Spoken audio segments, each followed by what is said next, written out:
Welcome to YouTube channel GK GS with Manish sir.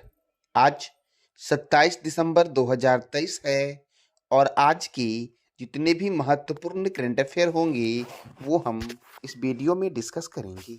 इस video का PDF आपको Telegram पे मिलेगा जिसका लिंक वीडियो की डिस्क्रिप्शन बॉक्स में है। तो आइए शुरू करते हैं आज का महत्वपूर्ण करंट अफेयर। आज का पहला प्रश्न है, सुशासन दिवस कब मनाया जाता है? तो साथियों यह दिवस मनाया जाता है प्रत्येक वर्ष 25 दिसंबर को। सुशासन दिवस कब मनाया गया है? तो 25 दिसंबर को मनाया गया है साथियों। अब जानते हैं साथियों कि यह दिवस क्यों मनाया जाता है साथियों। तो देखो साथियों, सुशासन दिवस जो आपका है ये अटल बिहारी वाजपेयी की जयंती पर मनाया जाता है। अटल बिहारी वाजपेयी का जन्म हुआ था 25 दिसंबर 1924 को। और इनका जन्म कहाँ हुआ था साथियों? तो मध्य प्रदेश के ग्वालियर में इनका जन्म हुआ था। साथियों इनकी मृत्यु हुई थी 16 अगस्त 2008 को दिल्ली एम्स में साथियों। यह भारत के 11वें प्रधानमंत्री और विदेश मंत्री भी रह चुके हैं। साथियों प्रधानमंत्री के रूप में इनका कार्यकाल 16 मई 1996 से 1 जून 1996 और 19 मार्च 1998 से 19 मई 2004 तक साथियों रहा है। इनके पिता का नाम था श्री कृष्ण बिहारी वाजपेयी और माता का नाम था कृष्णा देवी साथियों। अटल बिहारी वाजपेयी को पद्म विभूषण पुरस्कार 1992 में दिया गया और भारत रत्न दिया गया 2015 में साथियों। तो अटल बिहारी वाजपेयी को भारत रत्न कब दिया गया? 2015 में। साथियों अटल बिहारी वाजपेयी की जयंती के अवसर पर 25 दिसंबर को प्रत्येक वर्ष सुशासन दिवस के रूप में मनाया जाता है। साथियों पूर्व प्रधानमंत्री मनमोहन सिंह ने राज्यसभा में एक भाषण के दौरान उन्हें भारतीय राजनीतिक का भीष्म पितामह कहा था। तो अगर मैं आपसे पूछूं कि अटल बिहारी वाजपेयी को भीष्म पितामह भारतीय राजनीति का किसने कहा था? तो भारत के पूर्व प्रधानमंत्री और साथियों ये अर्थशास्त्री भी हैं डॉक्टर मनमोहन सिंह, इन्होंने ही कहा था साथियों। साथियों डॉक्टर मनमोहन सिंह जो हैं ये साथियों भारत के पूर्व प्रधानमंत्री थे और इन्होंने ही अटल बिहारी वाजपेयी को किस नाम से संबोधित किया था? तो भारतीय राजनीति के भीष्म पितामह साथियों। साथियों अब दिसंबर महीने में और कौन-कौन से महत्वपूर्ण दिवस मनाए गए हैं? तो देखो साथियों बीएसएफ स्थापना दिवस कब मनाया गया? 1 दिसंबर को। विश्व एड्स दिवस कब मनाया गया? 1 दिसंबर को। एड्स दिवस का थीम था लेट कम्युनिटीज लीड साथियों। नागालैंड ने अपना 61वां स्थापना दिवस कब मनाया है? तो 1 दिसंबर को मनाया है। अंतर्राष्ट्रीय गुलामी उन्मूलन दिवस 2 दिसंबर को मनाया गया है। विश्व मृदा दिवस कब मनाया गया है? 5 दिसंबर को साथियों। साथियों विश्व मृदा दिवस का थीम क्या था? तो थीम साथियों था soil and water a source of life. अंतर्राष्ट्रीय नागरिक उड्डयन दिवस 7 दिसंबर को मनाया गया है। सशस्त्र सेना झंडा दिवस 7 दिसंबर को मनाया गया है। मानवाधिकार दिवस कब मनाया गया है? तो 10 दिसंबर को मनाया गया। साथियों अंतर्राष्ट्रीय पर्वत दिवस कब मनाया गया? तो 11 दिसंबर को मनाया गया है अंतर्राष्ट्रीय पर्वत दिवस साथियों। राष्ट्रीय ऊर्जा संरक्षण दिवस 14 दिसंबर को मनाया गया है। विजय दिवस साथियों 16 दिसंबर को मनाया गया है। अल्पसंख्यक अधिकार दिवस कब मनाया गया? तो 18 दिसंबर को मनाया गया। गोवा मुक्ति दिवस कब मनाया गया? 19 दिसंबर को साथियों, क्योंकि 19 दिसंबर 1961 को गोवा पुर्तगाल से आजाद हुआ था। विश्व बास्केटबॉल दिवस कब मनाया गया? 21 दिसंबर को। साथियों बास्केटबॉल में खिलाड़ियों की संख्या कितनी होती है? तो ये बताना है कमेंट बॉक्स में आपको। राष्ट्रीय किसान दिवस 23 दिसंबर को मनाया गया। राष्ट्रीय उपभोक्ता अधिकार दिवस कब मनाया गया? तो 24 दिसंबर को साथियों मनाया गया राष्ट्रीय उपभोक्ता अधिकार दिवस। साथियों अगला प्रश्न हमारा है, देश की पहली एआई सिटी कौन बनेगी? तो साथियों भारत की पहली आर्टिफिशियल इंटेलिजेंस सिटी जो बनेगी वो बनेगी लखनऊ। कौन बनेगी? लखनऊ। अब लखनऊ साथियों उत्तर प्रदेश का शहर है। तो मैंने बताया था पिछली क्लास में आपको कि उत्तर प्रदेश के मुरादाबाद में साथियों, उत्तर प्रदेश के मुरादाबाद में चौधरी चरण सिंह की प्रतिमा का अनावरण किया गया है साथियों। और मैंने बताया था कि किसान दिवस पर साथियों उत्तर प्रदेश सरकार ने 51 किसानों को ट्रैक्टर उपहार में दिया है। साथियों उत्तर प्रदेश की राजधानी क्या है? लखनऊ। साथियों उत्तर प्रदेश के मुख्यमंत्री कौन है? योगी आदित्यनाथ। उत्तर प्रदेश के गवर्नर कौन है? आनंदीबेन पटेल। यहाँ पे राज्यसभा 31 है और लोकसभा 80 है। दुधवा राष्ट्रीय उद्यान, रानीपुर वन्यजीव अभयारण्य, पीलीभीत राष्ट्रीय उद्यान किस राज्य में है? उत्तर प्रदेश में साथियों। साथियों अमानगढ़ बाघ रिजर्व ये भी उत्तर प्रदेश में है। भारतीय चीनी तकनीकी संस्थान कानपुर में है। साथियों भारतीय दलहन शोध संस्थान कौन सा? तो भारतीय दलहन शोध संस्थान ये भी कानपुर में है और कानपुर है गंगा रिवर के किनारे। Small industries development bank of India SIDBI साथियों इसका हेडक्वार्टर कहाँ है? लखनऊ में और इसकी स्थापना हुई 2 अप्रैल 1990 को साथियों। साथियों चौधरी चरण सिंह अंतरराष्ट्रीय हवाई अड्डा लखनऊ में है। लाल बहादुर शास्त्री अंतरराष्ट्रीय हवाई अड्डा वाराणसी में साथियों है। अगर साथियों आपको कंफ्यूजन होता है कभी कभी कि चौधरी चरण सिंह अंतरराष्ट्रीय हवाई अड्डा लखनऊ में नहीं वाराणसी में है, तो याद रखना लाल बहादुर, व से बहादुर और व से वाराणसी, ऐसे याद रखना। अगर बहादुर आ जाए साथियों तो वाराणसी में है।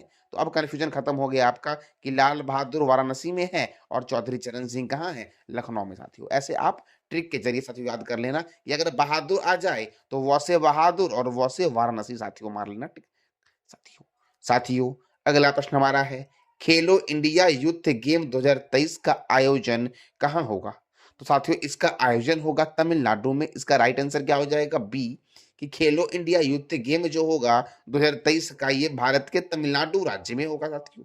इसका आयोजन जो होगा वो 21 जनवरी 2024 को तमिलनाडु के चेन्नई में होगा, मदुरई में होगा, त्रिची में होगा और कोयम्बटूर में साथियों होगा। ये सब शहरों में साथियों खेला जाएगा खेलो इंडिया यूथ गेम 2023। अब तमिलनाडु इसका आयोजन कर रहा है। तमिलनाडु की राजधानी है चेन्नई। तमिलनाडु के गवर्नर हैं आर.एन. रवि। तमिलनाडु के मुख्यमंत्री कौन है? एम.के. स्टालिन। तमिलनाडु में राज्यसभा 18 है और लोकसभा 39 है। कुंडा परियोजना है कुंडा नदी पर और किस राज्य में है? तमिलनाडु में। साथियों टेलीग्राम पे साथियों मैंने राज्यपाल की सूची का साथियों पीडीएफ डाल दिया है। साथियों आप टेलीग्राम को ज्वाइन कर लेना। इसका लिंक मैंने वीडियो की डिस्क्रिप्शन बॉक्स में डाल रखा है और साथियों वो कलेक्शन साथियों आप कलेक्ट कर लेना। साथियों देखो मेट्टूर बांध कावेरी नदी पर है, पिल्लूर बांध भवानी नदी पर है, वेदांत गल अभ्यारण्य साथियों तमिलनाडु में है, इंदिरा गांधी अभ्यारण्य तमिलनाडु में है और सत्यमंगलम बाघ रिजर्व साथियों कौन सा? सत्यमंगलम बाघ रिजर्व तमिलनाडु में है। मुद्दुमलई अभ्यारण्य, गुंदई राष्ट्रीय उद्यान, मन्नार की खाड़ी मरीन राष्ट्रीय उद्यान, तूतीकोरिन थर्मल पावर स्टेशन और पोंगल साथियों तमिलनाडु का मुख्य लोक त्योहार है।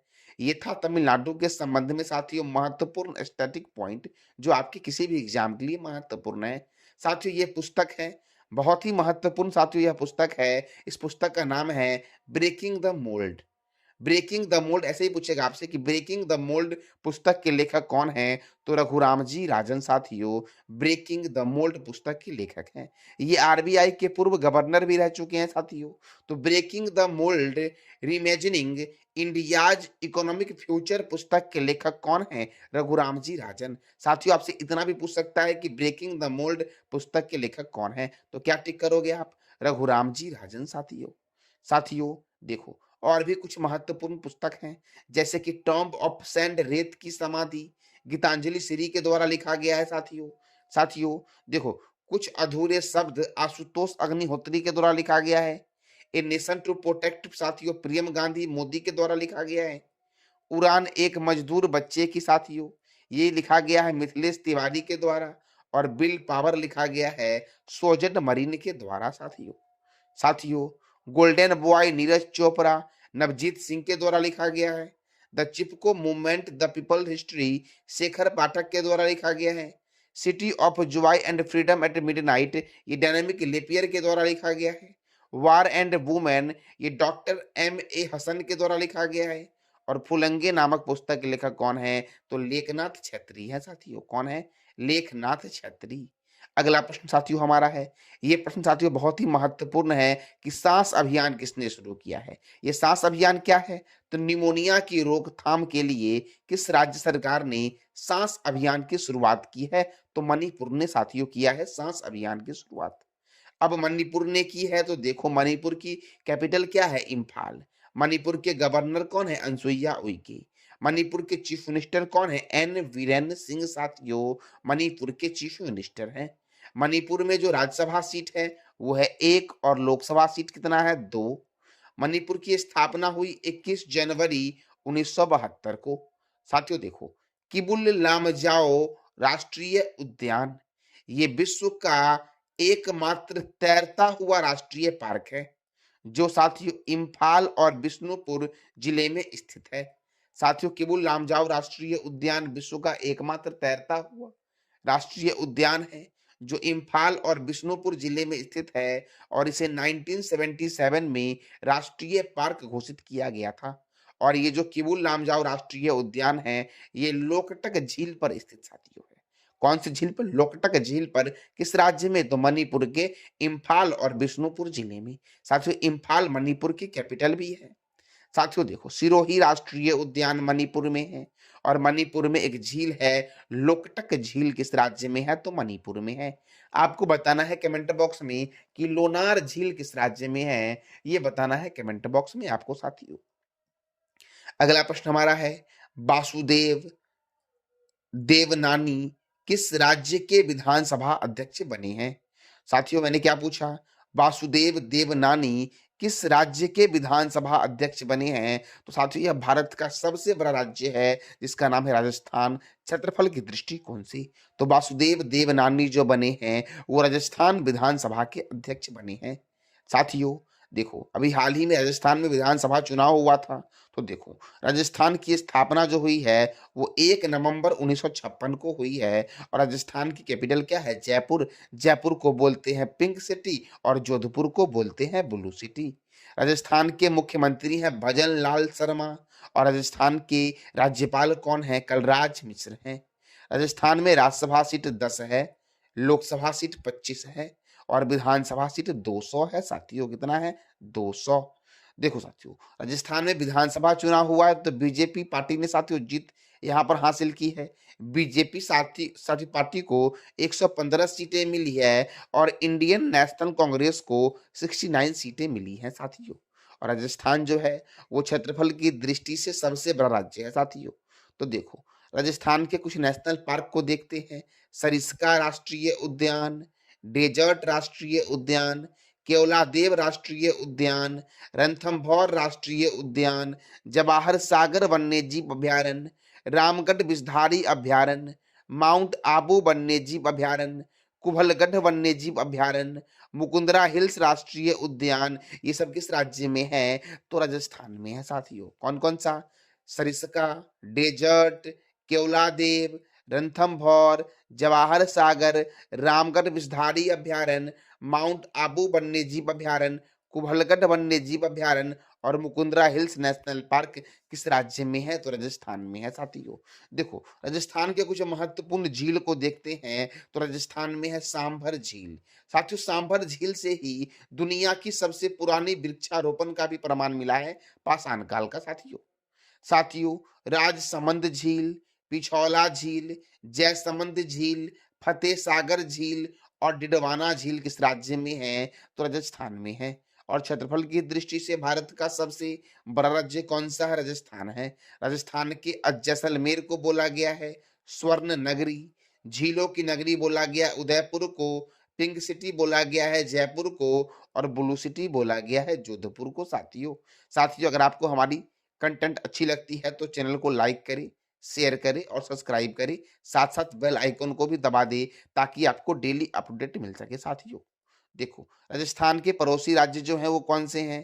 पंजाब है, हरियाणा है, उत्तर प्रदेश है, मध्य प्रदेश है और गुजरात है। और अगर पड़ोसी देश के बारे में पूछते तो कौन सा हो जाएगा? पाकिस्तान। यहाँ से एक और प्रश्न बनता है कि भारत और पाकिस्तान के बीच कौन सी बॉर्डर लाइन है? तो भारत और पाकिस्तान के बीच कौन सी बॉर्डर लाइन है, ये बताना है कमेंट बॉक्स में आपको। अगला प्रश्न हमारा है, बॉम्बे स्टॉक एक्सचेंज के नए अध्यक्ष कौन बनेंगे?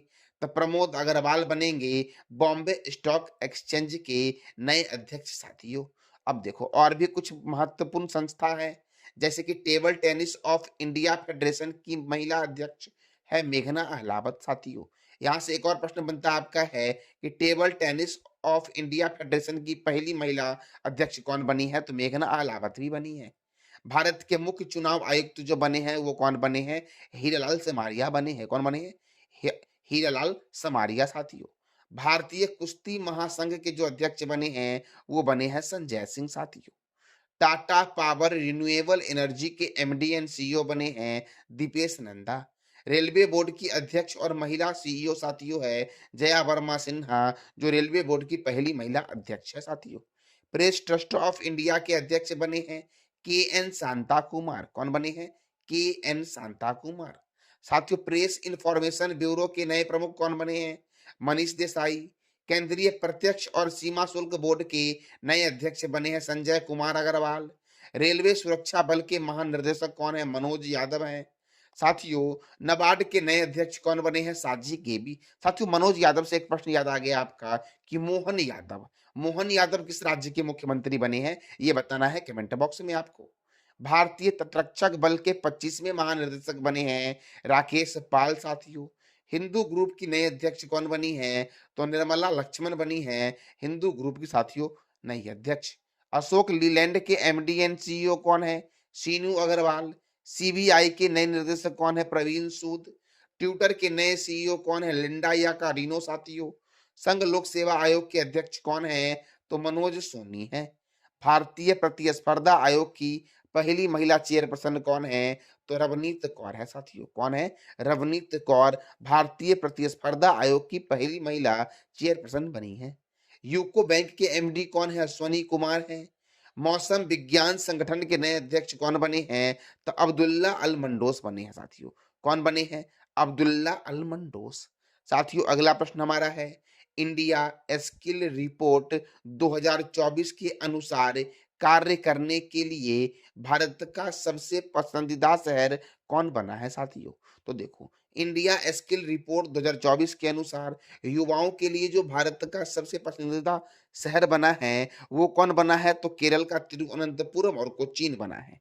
तो केरल साथियों इंडिया स्किल रिपोर्ट 2024 में कार्य करने के मामले में प्रथम स्थान पर साथियों है। ये युवाओं का साथियों पसंदीदा शहर है और महिलाओं का भी साथियों, ये युवा से ज्यादा साथियों महिलाओं का ये पसंदीदा शहर है कार्य करने के मामले में साथियों। और ये रिपोर्ट किसकी है, इंडिया स्किल रिपोर्ट 2024 की साथियों है। अब केरल तो देखो, केरल के कुछ महत्वपूर्ण इंपोर्टेंट फैक्ट हैं। केरल की राजधानी आपको पता होगा तिरुवनंतपुरम साथियों। केरल के गवर्नर कौन है, आरिफ मोहम्मद खान है केरल के गवर्नर साथियों। केरल के चीफ मिनिस्टर कौन है, पिनराई विजयन है। केरल में राज्यसभा 9 है और लोकसभा 20 है। पराम्बिकुलम राष्ट्रीय उद्यान और पेरियार राष्ट्रीय उद्यान किस राज्य में है, तो केरल में है साथियों। ये था आज का हमारा महत्वपूर्ण करंट अफेयर और स्टैटिक साथियों। साथियों कल मैंने आपसे दो प्रश्न किया था, यूनेस्को की स्थापना कब हुई, 16 नवंबर 1945 को हुई।